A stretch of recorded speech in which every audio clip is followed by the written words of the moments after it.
இரண்டாவதாக ஆதரியா கடல். இந்த சம்பவம் அப்போஸ்தலர் 20 அதிகாரம் 10 முதல் அந்த அதிகாரம் முழுவதும் கூறப்பட்டுள்ள ஒரு சம்பவமாகும். பரிசுத்த அப்போஸ்தலனாகிய பவுல் வாழ்விலே நடந்த ஒரு சம்பவம். தேவையில்லை என்ற ஒரு பயணத்தை ஒருவேளை மேற்கொண்டாரோ பவுல் அப்போஸ்தலன் என்று நாம் சந்தேகப்படத்தக்கதான ஒரு சம்பவம். ஏனென்றால் அகபு என்ற தீர்க்கதரிசி வந்து அவனுடைய கச்சையை தன் கையிலே கட்டி, இந்த கச்சையை உடையவன் இவ்விதமாக கட்டி வைக்கப்படுவான் என்று சொன்ன பொழுது பவுல் அப்போஸ்தலன் அதை குறித்து கொஞ்சம் கூட கவலைப்படாமல், நாம் மறிப்பதற்கும் நான் எருசலேம் செல்ல ஆயத்தமாயிருக்கிறேன் என்று கூறினான். இந்த சம்பவம் நமக்கு அறிந்ததே. எருசலேமில் நடந்த சம்பவம் நமக்கு அறிந்ததே. அவன் ரோமர்களால் கைதியாக்கப்பட்டு ரோமாபுரிக்கு அழைத்து செல்லப்பட்ட சம்பவம் நம்ம அறிந்ததே. ஆனால் அந்த திரும்பி அவர்கள் இதே செசரியா பட்டணத்தின் வழியாக ரோமாபுரிக்கு போகும் பொழுது நடந்த ஒரு காரியம் இந்த கடல் பயணமாகும். இதை குறித்து நாம் அறிவோம். அநேக சிறை கைதிகளுடன் ஆண்டவருடைய மகனாகிய அப்போஸ்தலனாகிய ஊழியக்காரனாகிய பவுலும் கூட சிறை பிடிக்கப்பட்டவனாக 100க்கு அதிபதியினால் அவன் அந்த படவிலே ஏற்றப்பட்டு பயணம் செய்ய ஆரம்பிக்கிறார்கள். இதில் முக்கியமாக நாம் கவனிக்க வேண்டியது என்னவென்றால், ஆண்டவர் தம்முடைய பிள்ளைகளை வழி நடத்தும் பொழுது தடையாயிருக்கும் தடைகளாகிய தண்ணீரை பிரிக்கத்தான் செய்து காப்பாற்றுவாரோ, அல்லது அது இல்லாமலே காப்பாற்ற அவரால் கூடுமா? இந்த ஒரு சம்பவத்திலே நாம் பார்ப்போமானால் ஏறக்குறைய 15 நாள் பிரயாணம். அது தத்தளிப்போடு உயிரோடு நாம் கரை சேருவோமோ என்று இரவு பகல் தெரியாமல் தங்கள் தளவாடங்கள் தாங்கள் வைத்திருந்த அனைத்தையும் அந்த கப்பலிலிருந்து எடுத்து கடலிலே போட்டு எங்கு திசை தெரியாமல் தவித்த ஒரு பயணம் இது. அந்த பயணத்தின் முடிவிலே பவுல் அப்போஸ்தலன் அற்புதமாக அவருடைய மேலான அருளினால் கடவுள் பவுலுக்கு கிருபை செய்தபடியால் அந்த கப்பலில் இருந்த அனைத்து மக்களும் காப்பாற்றப்பட்டு மெலித்தா என்னும் தீவிலே கரை இறங்கினார்கள் என்பதை நாம் அறிவோம். அந்த கப்பல் உடைந்து போனாலும் கூட ஒரு ஜீவனும் இழந்து போகாமல் அழிந்து போகாமல் அந்த நாளிலே அன்பான ஆண்டவர் பரிசுத்த கடவுள் ஆண்டவராகிய இயேசு கிறிஸ்து காப்பாற்றினார். பவுல் அப்போஸ்தலன் ஒருவேளை யோசித்திருக்கலாம், இந்த எலியாவை யோசித்திருக்கலாம், அல்லது யோசுவாவை யோசித்திருக்கலாம், அல்லது எலிசாவை யோசித்திருக்கலாம், அல்லது ஆண்டவராகிய இயேசு கிறிஸ்து தாமே காற்றையும் கடலையும் அதட்டினாரே அதையும் கூட யோசித்திருக்கலாம். ஆனால் கர்த்தருடைய பிள்ளைகளுடைய மேலான ஒரு ஸ்லாக்கியம், பாக்கியம், ஒரு ஆசீர்வாதம் என்னவென்றால், கர்த்தருடைய கரத்திலே விட்டுவிட்டு அமைதியாக காத்திருப்பதுதான். அதை தான் பவுலார் செய்தார்.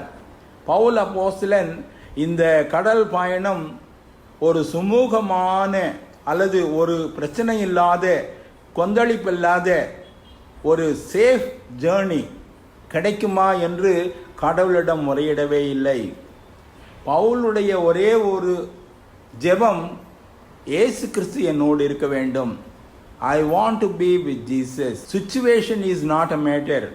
சூழ்நிலை நம்மை பாதிக்கவே கூடாது என்ற ஒரு கிறிஸ்தவத்திலே அற்புதமாக உயிர்ப்பித்த ஒரு வாழ்வை நடத்திய பரிசுத்த அப்போஸ்தலன் அதை குறித்து கவலை கொள்ளவில்லை. அந்த பயணம் செய்த அனைத்து மக்களுமே காப்பாற்றப்பட்டார்கள் என்று வேத வசனம் கூறுகிறது. பவுலுக்கு அந்த தேவதூதன் கூறினான்.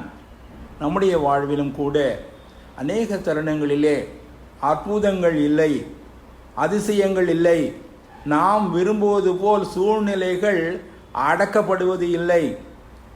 ஆனாலும் அன்பான ஆண்டவர் இயேசு கிறிஸ்து என்னை காப்பாற்றுவாரா என்று நாம் கேட்கும் பொழுது வல்லமையுள்ள ஆண்டவராகிய இயேசு கிறிஸ்து கூறுகிறார், நான் உன்னை விட்டு விலகுவதும் இல்லை, உன்னை கைவிடுவதும் இல்லை. கர்த்தராகிய இயேசு கிறிஸ்து நேற்றும் இன்றும் என்றும் மாறாதவராயிருக்கிறார். சூழ்நிலைகள் ஒரு கிறிஸ்தவனுக்கு பொருட்டே அல்ல என்பதற்கான ஒரு அடையாள பயணமாகும். அநேக தருணங்களிலே ஒருவேளை மிக ஞானமாக செயல்படுகிறோம் என்று நம்மை நாமே தேற்றிக்கொண்டு நம் விருப்பப்படி, நம் இஷ்டப்படி, நம்முடைய தீர்மானத்தின்படி, நம்முடைய ஆயத்தங்களின்படி, நம்முடைய அறிவின்படி நாம் செயல்படும் பொழுது ஆண்டவர் அந்த இடத்திலே செயல்பட நாம் அனுமதிப்பதில்லை. பவுலாரை போல ஒருவேளை நாம் ஒப்புக்கொடுத்த மக்களாக, அது என் சாவானாலும் சரி ஆண்டவரே உமக்காக நான் மரிக்கவும் ஆயத்தமாய் இருக்கிறேன் என்ற ஒரு விசுவாச வாழ்விலே வரும் பொழுது மாத்திரமே உண்மையான கிறிஸ்தவனாக நாம் வாழ ஆரம்பிக்கிறோம். உண்மையான கிறிஸ்தவ ஊழியம் செய்யும் மக்களாக நாம் நம்முடைய ஊழியத்தை ஆரம்பிக்கிறோம். உண்மையான கடவுளுக்கு பிரியமான மகனாக, மகளாக நாம் மாற்றப்படும் அந்த மறுபிறப்பிலே, அந்த மறுபிறப்பின் மூலமாக நாம் கிறிஸ்துவை போல் மாறுவதிலே நாம் நம்முடைய கால்களை எடுத்து வைத்து நடக்கிறோம். அற்புதமான பவுலாருடைய அந்த பயணத்தின் போது ஒன்றும் சூழ்நிலை மாற்றப்படவில்லை. ஆனால் அற்புதமாக காணப்பட்டார், அற்புதமாக காப்பாற்றப்பட்டார். மூன்றாவதாக அக்னி கந்தகம் கலந்த ஒரு கடல். இது ஒரு யாவரும் சந்திக்க வேண்டிய ஒரு கடலாகும். இதற்கு யாருமே ஒருவேளை தப்பித்துக் கொள்ள முடியாது. அப்படி தப்பித்துக் கொள்ள வேண்டும் என்றால் கண்ணாடி கடல் அருகே நிற்க வேண்டும். ஒன்று நம்முடைய வாழ்வின் இறுதியிலே அக்னியும் கந்தகமும் கலந்த கடலுக்கு நாம் தள்ளப்பட வேண்டும், அல்லது கண்ணாடி கடல் அருகே நாம் நிற்கும் பாக்கியம் பெற வேண்டும். வேத வசனம் மிக திட்டவட்டமாக இதை குறித்து வெளிப்படுத்தின விசேஷம் 19ஆம் அதிகாரம் 20ஆம் அதிகாரத்திலே குறிப்பிடப்பட்டுள்ளது. ஆண்டவராகிய இயேசு கிறிஸ்து தம்முடைய அன்பின் சீஷனாகிய யோவானுக்கு தம்முடைய 2ஆம் வருகையை குறித்தும், நியாய தீர்ப்பை குறித்தும், இந்த வாழ்விற்கு பின்னாக வரும் நித்திய வாழ்வை குறித்தும், அந்த மோட்ச லோக வாழ்வின் ரகசியங்களை குறித்தும் வெளிப்படுத்தும் பொழுது இதை குறிப்பிடுகிறார். நம்முடைய வாழ்க்கையிலே நாம் எவ்விதமாக வாழ்ந்து கொண்டிருக்கிறோம் என்பதை பொறுத்துத்தான் நாம் அக்னி கலந்த கடலிலே தள்ளப்படுவோமா அல்லது கண்ணாடி கடல் அருகே நிற்போமா என்று தீர்மானிக்கப்படும். வேத வசனம் கூறுகிறது, வெளிப்படுத்தின விசேஷம் 20ஆம் அதிகாரம் 10ஆம் வசனம், மோசம் போக்கின பிசாசு, மிருகம், கள்ள தீர்க்கதரிசி இடமாகிய அக்னி கடலிலே தள்ளப்பட்டார்கள்.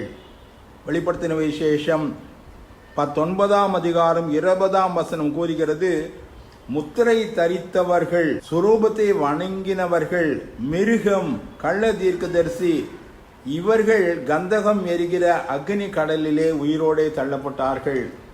வெளிப்படுத்தின விசேஷம் 20ஆம் அதிகாரம் 14ஆம் வசனம் கூறுகிறது, மரணமும் பாதாளமும் அக்னி கடலிலே தள்ளப்பட்டது. 20ஆம் அதிகாரம் 15ஆம் வசனம் கூறுகிறது, ஜீவ புஸ்தகத்தில் எழுதப்பட்டவர்களாக காணப்படாதவன் எவனோ அவன் அக்னி கடலிலே தள்ளப்படுவான். கடைசியாக வெளிப்படுத்தின விசேஷம் 21:8 மிக திட்டவட்டமாக கூறுகிறது, பயப்படுகிறவர்கள், அவிசுவாசிகள், அருவருப்பானவர்கள், கொலைபாதகர், விபசாரக்காரர், சூன்யக்காரர், விக்கிரகாராதனைக்காரர், பொய்யர், இவர்கள் யாவரும் 2ஆம் மரணமாகிய அக்னியும் கந்தகமும் எரிகிற கடலிலே பங்கடைவார்கள் என்று. மிக மோசமான ஒரு நித்திய அழிவாகும். நித்தியமாக அந்த வேதனையை அனுபவிக்கும் இடமாகும். யாருக்கு என்றால் ஆண்டவராகிய இயேசு கிறிஸ்துவை ஏற்றுக்கொள்ளாத மக்களுக்கே, அவருடைய அன்பை உதாசீனம் பண்ணின மக்களுக்கே, அவருடைய வார்த்தைகளை கேட்டும் கீழ்ப்படியாத மக்களுக்கே, அவரை அறிக்கையிடாமல் இந்த உலகத்திலே வாழ்ந்த மக்களுக்கே, அவருடைய நாமத்தை மகிமைப்படுத்தாமல் இந்த உலகத்திலே வீழ்ச்சி அடைந்து உலகத்தின் காரியங்களை குறித்து மகிமைப்படுத்தும் மக்களாக காணப்பட்ட மக்களே இந்த 2ஆம் மரணமாகிய கந்தகமும் அக்னியும் எரிகிற கடலிலே தள்ளப்படுவார்கள் என்று வேதம் கூறுகிறது. ஆனால் அதே சமயத்திலே வெளிப்படுத்தின விசேஷம் 4ஆம் அதிகாரம் 6ஆம் அதிகாரத்திலே 6ஆம் வசனத்திலே காண்போமானால், சிங்காசனத்திற்கு முன் கண்ணாடி கடல், பளிங்கு கோப்பான கண்ணாடி கடல் இருந்தது. ஆம், அக்னி கலந்த கண்ணாடி போன்ற கடல் இருந்தது.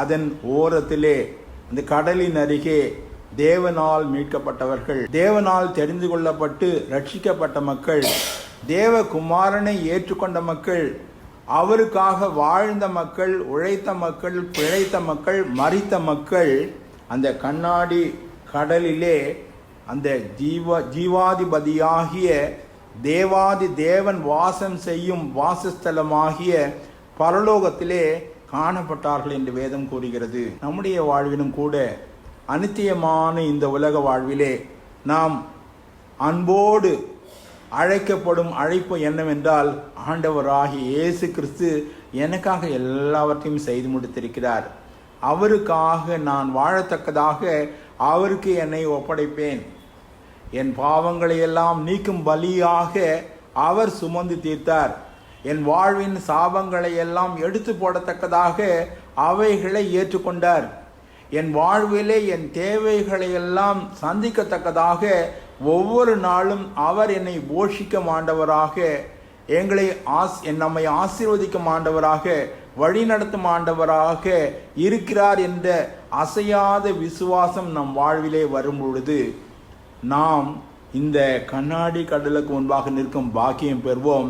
அக்னியும் கந்தகமும் கலந்த கடல் நமக்கு தேவையற்ற அல்லது நமக்கு நியமிக்கப்படாத ஒன்றாகும். ஆண்டவராகிய இயேசு கிறிஸ்துவை பின்பற்றும் மக்கள் ஒருபோதும் வெட்கப்பட்டு போவதில்லை, ஒருபோதும் கலங்கி போவதில்லை.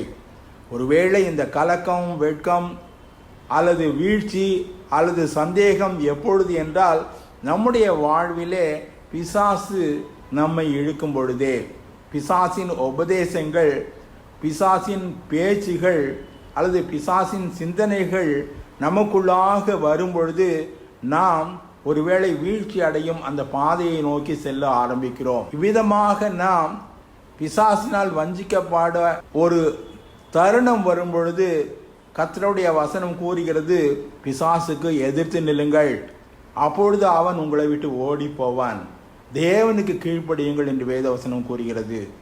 தேவனுக்கு கீழ்ப்படியும் மக்களாக நாம் காணப்படும் பொழுது பரிசுத்த கடவுள், அன்பின் கடவுள் நம்மை ஆசீர்வதித்து இவ்வுலக வாழ்விலும் மற்றும் மாத்திரமல்ல, உலகத்தை தொடர்ந்து வாழும் நித்திய வாழ்விலும் நம்மோடு அவர் வாழத்தக்கதாக, அவரோடு நாம் வாழத்தக்கதாக நமக்கான ஒரு விசேஷித்த இடத்தை உண்டாக்குகிறார். அவ்விதமான மேலான கிருபையை தேவன் தாமே நம் ஒவ்வொருவருக்கும் அருள் செய்வாராக. ஆமீன். அன்பின் ஆண்டவரே, உம்மை நன்றியோடு துதிக்கிறோம், ஸ்தோத்திரிக்கிறோம். அப்பா, இவ்வுலக வாழ்வில் நாங்கள் உம்மை நம்பின பிள்ளைகளாக, உம்மை பற்றி கொண்ட பிள்ளைகளாக, உமக்கு சாட்சியாக வாழும் பிள்ளைகளாக, உமக்கென்று கர்த்தாவே எங்களை அர்ப்பணித்த மக்களாக வாழ எங்களுக்கு உதவி செய்யும். எங்களால் கூடாது, ஆனால் உம்மால் கூடும். எங்கள் ஆண்டவர் இயேசு கிறிஸ்துவின் பாதம் பணிந்து மன்றாடுகிறோம், எங்கள் அன்பின் பரமபிதாவே. ஆமேன்.